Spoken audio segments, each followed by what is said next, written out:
I'm ready. Let's do it right now, right here. Hey.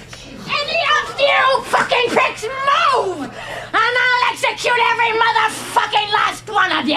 Today we're diving into one of the most iconic endings in cinematic history.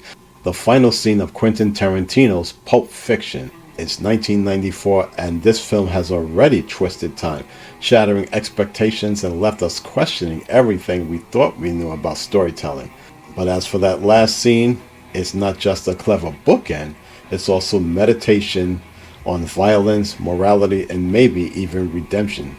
First, let's unwind by rewinding.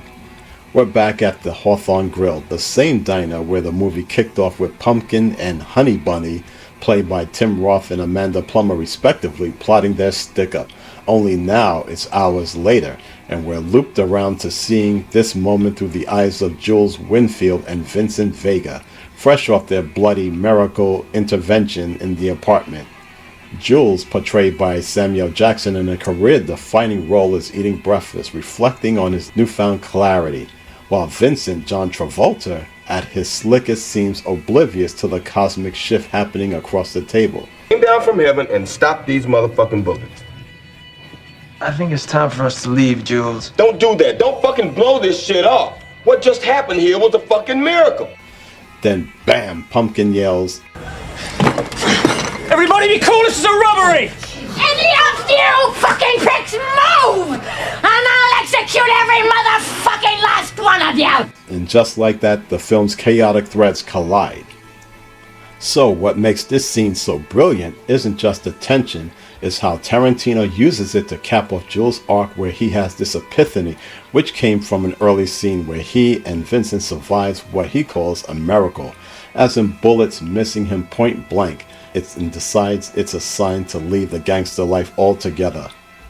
Vincent shrugs it off as luck, but Jules, he's changed, and now in this diner we get to see that change in action. When Pumpkin points a gun at him demanding the briefcase, Jules doesn't react with the cold-blooded fury we've seen previously.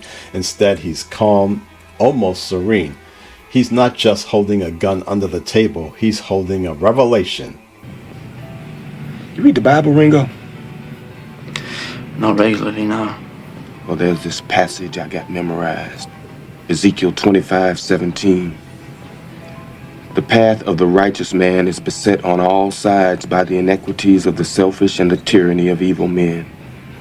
Blessed is he who in the name of charity and goodwill shepherds the weak through the valley of darkness, for he is truly his brother's keeper and the finder of lost children.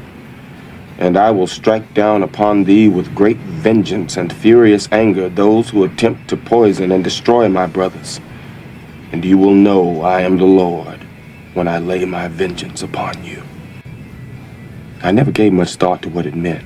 I just thought it was some cold-blooded shit to say to a motherfucker before I popped a cap in his ass. But I saw some shit this morning made me think twice. See, now I'm thinking, maybe it means you're the evil man, and I'm the righteous man. And Mr. 9mm here, he's the shepherd protecting my righteous ass in the valley of darkness. Or it could mean you're the righteous man, and I'm the shepherd. And it's the world that's evil and selfish. Now, I'd like that. But that shit ain't the truth.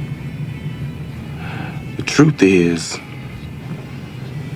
you're the weak, and I'm the tyranny of evil men. Samuel Jackson delivers this moment with a quiet intensity that's chilling.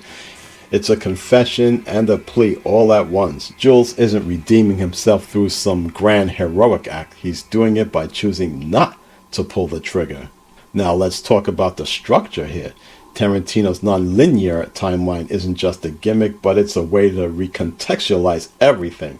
The diner robbery opens the film with chaos and dark humor, but by placing it at the end from Jules and Vincent's perspective, we see the stakes much differently.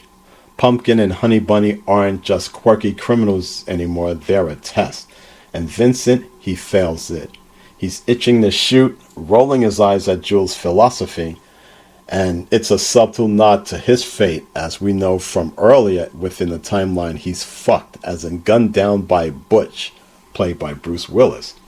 Vincent's stuck in a cycle of violence while Jules is breaking free. He gives up the cash but keeps the briefcase, which is Kingpin's Marcellus Wallace mysterious MacGuffin, because it's not about the money or the power anymore. It's about walking away. This scene ends with Jules and Vincent leaving the diner with the iconic surf music theme kicking in as they step into the sunlight. It's not a triumphant exit, it's highly understated, almost anticlimactic. But that's the point. Jules doesn't need to go out in a blaze of glory. He just needs to live. Pulp Fiction is drenched in blood, quips, and bravado, yet it closes on a note of restraint. Jules' choice isn't flashy, it's actually human.